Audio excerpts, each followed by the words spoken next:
This will be on Encattlification of human beings vis-a-vis power.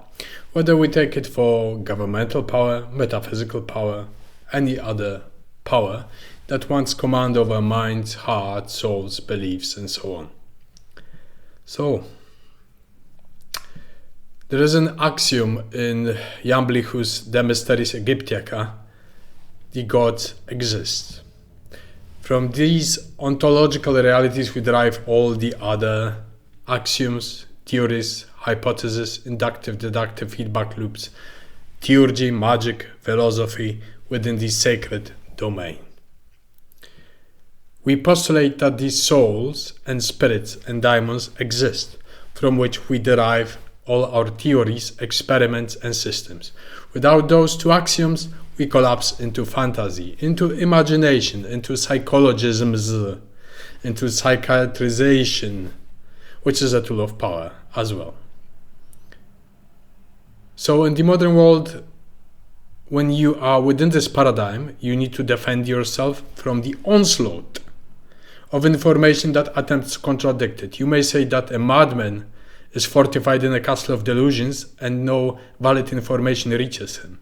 But when you start to experience for 25 years, continuously, and you see the effects of your work, the replies from the other worlds, from the gods, from the world of spirits and souls, then a situation is different.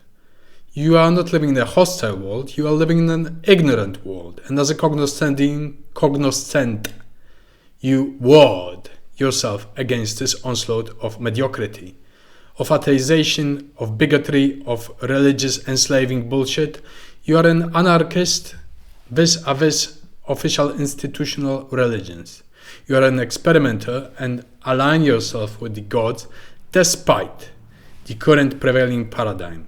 You are not rejecting science, you go along with it, but you differentiate between the world of science and the world of the metaphysical, geometrical, philosophical, essential, intellectual worlds.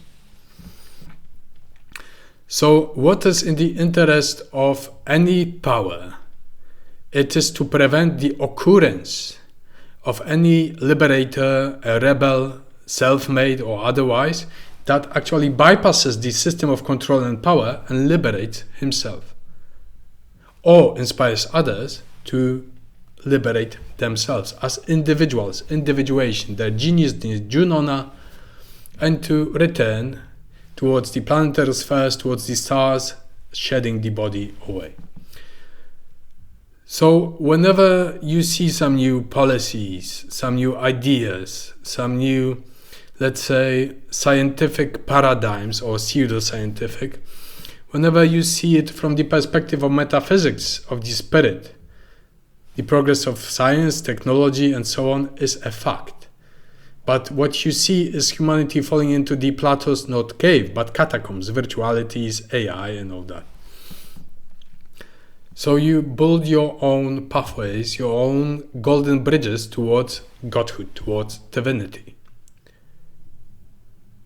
And as if an example may be the elimination of matrilineal blood in Europe that was carrying psionic or magical abilities.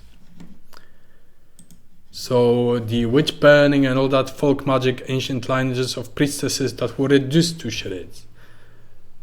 If you mix everything with everything and everyone with everyone, you effectively catlify the mass. Because you turn them into mediocre servants, slave midwives of power, right?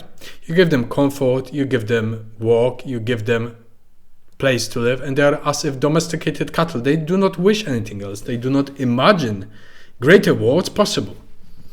They do not imagine to liberate themselves because they feel free. And in this freedom, they are living in a lie because they never even tasted the idea, the ontological power of freedom.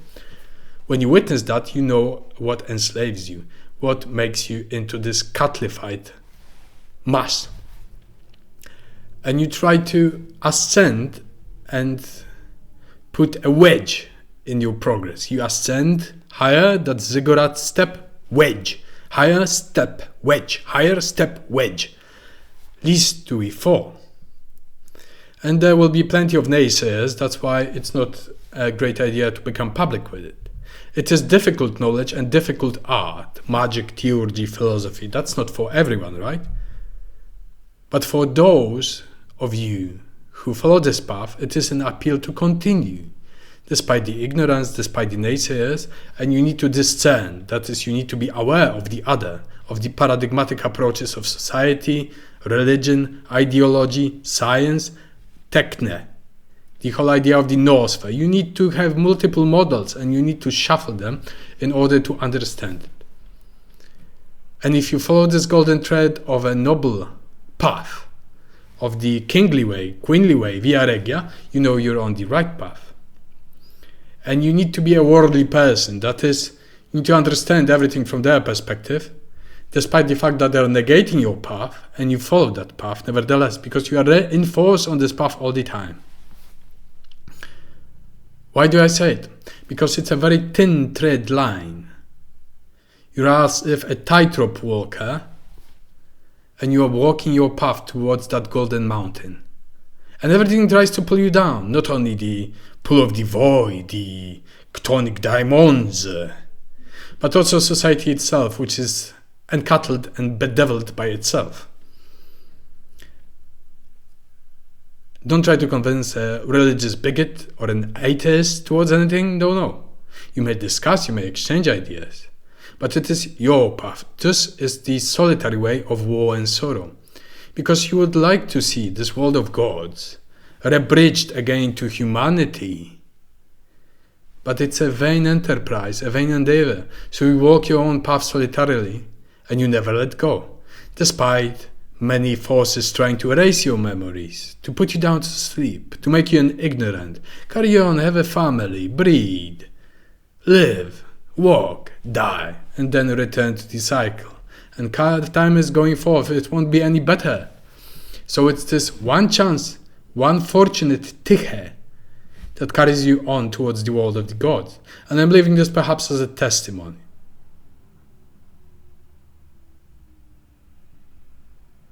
For those who wish to prosper and go forth, returning to this Orphic, wonderful ascent. In the ancient times, we could have families, we could inspire others, we could be senators, we could be generals, we could be priests of our gods, of our divinities. In modern day, that is infested with this Kali Yugic approach, this dark iron age.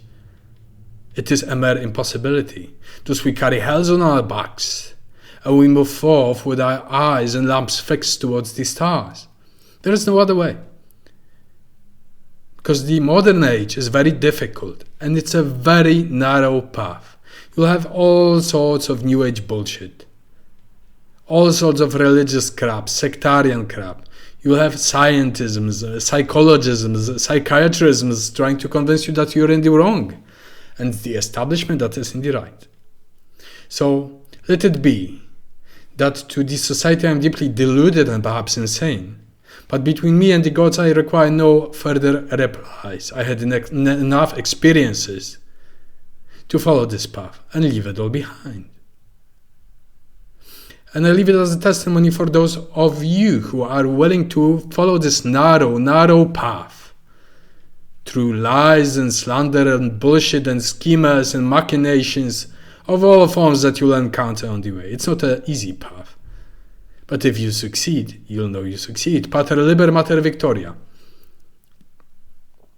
In the world of simulacra, in the world of deceit, in the world of swamps of lies, delusion, ignorance, this society of spectacle, to succeed is something noteworthy. You're of more worth to the gods than this catlified society, because you contribute something with yourself to those eternal ideas.